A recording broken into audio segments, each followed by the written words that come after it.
These days, it seems like everybody's trying to make the most cinematic videos ever. The epic drone shot, the slow motion sunrise, the creamy bokeh. And yeah, they're all beautiful. I mean, I love them too.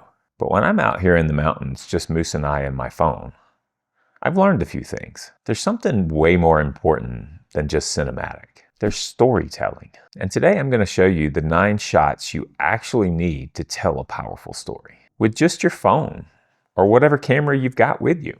And stick around, because at the end, I'll share with you a couple bonus shots that you can immediately start using in your next video.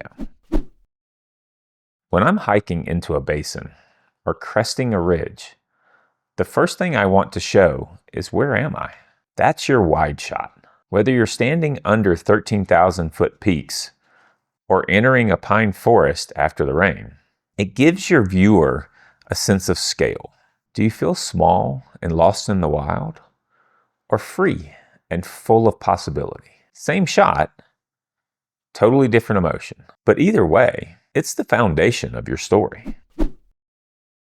I use medium shots when I want to bring the viewer a little closer. This might be Moose and I jumping the creek, or Moose sniffing out the critters in the area. You still feel the mountains around us, but now there's context, what I'm doing, where we're at. It's that sweet spot between showing the action and letting people feel the place. Close-ups are where the emotions live. Moose drinking from the creek, us walking across stone, but seeing snow in the background, or my face when looking out at the beautiful views. These shots tell your audience, hey, this part right here, it matters. One of my favorite ways to show a moment in the backcountry is the classic enjoy the beauty with us shot, or Moose's POV as I'm setting up the tent while he supervises like a little mountain general. It pulls your viewer into the moment. They're not watching, they're right there with you. Now this one's simple but powerful. Let your audience be you, looking down at your boots as you step through the snow, reaching out to touch that weathered pine bark, laying in the tent and seeing that beautiful alpine glow hit the peaks. This is one of the easiest ways to bring your viewer into the experience. A lot of people think you need a fancy gimbal for this.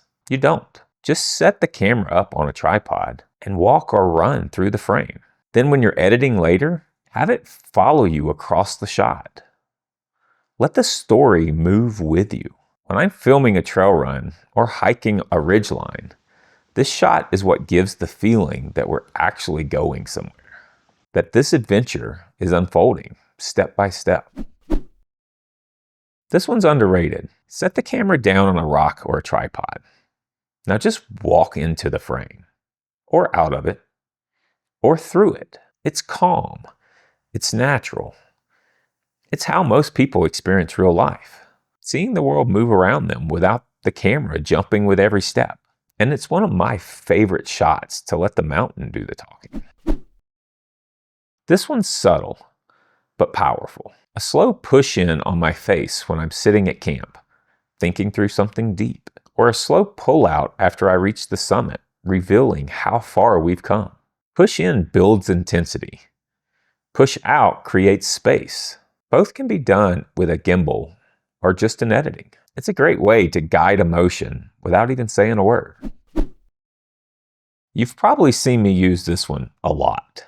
It's where I walk away from the camera, maybe down a trail, across a frozen lake, or up a ridgeline.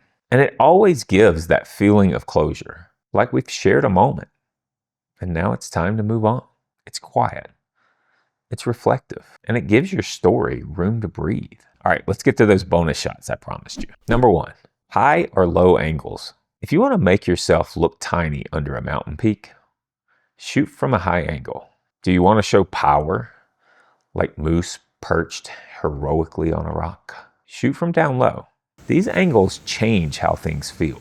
Use them with intention, or just to switch things up visually. Bonus number 2, the snorri cam shot. Yeah, I know. This one's a little weird, and I only recently heard about this one in concept. It's when the camera is mounted to you, facing back at your face, or you're holding it close underneath you. It creates this weird, immersive, chaotic energy, perfect for showing confusion, adrenaline, or exhaustion. Like that time I was hiking up a mountain and thought I was gonna die. You don't need to overuse this one, but when it fits, it hits. When telling a powerful story or trying to shoot cinematic video, you don't need an expensive red camera or a Hollywood team. You just need a few simple shots used with intention. So the next time you're in the mountains, phone in your hand, wind on your face, remember this: it's not about shooting everything. It's about shooting what matters.